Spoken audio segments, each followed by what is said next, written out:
Golda Meir, ma vie. Première envoyée d'Israël à Moscou, promue ministre des Affaires étrangères, puis finalement élue Premier ministre en 1969, Golda Meir est sans aucun doute l'une des femmes les plus importantes de son époque. Dans cette autobiographie, elle raconte son admirable parcours, de l'émigration de sa famille aux États-Unis suite aux pogroms menaçant leur existence, jusqu'aux plus hautes fonctions du jeune État juif, partageant ses souvenirs sur sa vocation d'enseignante, ses engagements militants dans le sionisme socialiste, ou encore sa vie dans le kibboutz. Parmi les autres personnalités qui devaient jouer un rôle décisif dans l'avenir d'Israël et que j'ai rencontrées aux funérailles du président Kennedy, il y a eu aussi le général de Gaulle. Je l'avais vu pour la première fois en 1958 lorsque l'ambassadeur de France en Israël, Pierre Gilbert, qui mériterait un livre à lui seul, s'était mis en tête que je devais rendre visite au général. Gilbert était aussi ardent gaulliste que sioniste fervent. Il n'était pas question de le dissuader, pourtant j'avoue que cette rencontre m'emplissait de nervosité. Tout ce que j'avais entendu dire du général, y compris le fait qu'il s'attendait que tout le monde sût parfaitement le français alors que j'ignorais totalement cette langue, m'impressionnait terriblement. Mais une fois que Gilbert eut mis son projet en route, impossible de revenir en arrière. Je me rendis donc à Paris pour quelques jours. Je commençai par rencontrer le ministre des Affaires étrangères d'alors, Maurice Couve de Murville, le Français le plus britannique que j'ai jamais connu. Il avait été en service dans divers pays arabes. Il se montra très correct, très froid et dans l'ensemble très inamical, toute chose qui ne m'encourageait guère à brûler d'ardeur pour la rencontre avec De Gaulle le lendemain. On me reçut au palais de l'Élysée avec toute la pompe de rigueur en la circonstance.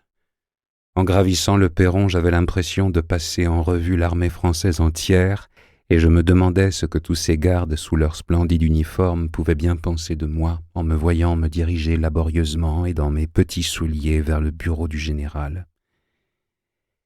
Et puis il apparut, dans toute sa hauteur et sa gloire, Charles de Gaulle, le légendaire. Walter Eytan, alors secrétaire général de notre ministère des Affaires étrangères, il fut plus tard notre ambassadeur en France, m'accompagnait, et entre l'interprète de Gaulle et Eytan, nous parvînmes à converser, le général et moi. Il fut remarquablement cordial et gentil. Il ne me fallut que quelques minutes pour me sentir parfaitement à mon aise, et nous eûmes un entretien des plus satisfaisants sur les problèmes du Moyen-Orient, entretien au cours duquel il m'assura de son éternelle amitié pour Israël. Je le revis aux funérailles de Kennedy, ainsi que je l'ai dit, d'abord à la cathédrale. Les seules personnes qui ne s'agenouillèrent pas, je crois bien, furent lui, Zalman Shazar, président d'Israël, et moi-même. Puis plus tard au dîner dont j'ai déjà parlé. Avant de passer à table, je repérai De Gaulle, ce qui n'avait rien d'un exploit quand on pense à la façon dont il surplombait tout le monde. Il était à l'autre extrémité de la pièce. Juste au moment où je me demandais si je devais l'aborder ou non, il se mit en mouvement dans ma direction. Il s'ensuivit une grande agitation. Vers qui De Gaulle se dirigeait-il ? Il n'aborde jamais personne de lui-même, il demande toujours les gens auprès de lui, expliquait quelqu'un près de moi, il veut sans doute parler à quelqu'un de très important. On eût dit la mer Rouge s'ouvrant pour laisser passer les enfants d'Israël.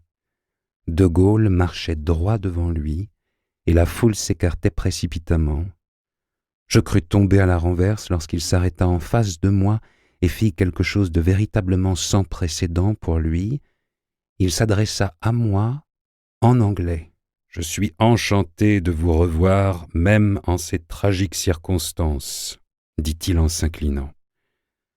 L'impression fut énorme sur tout le monde, mais principalement sur moi.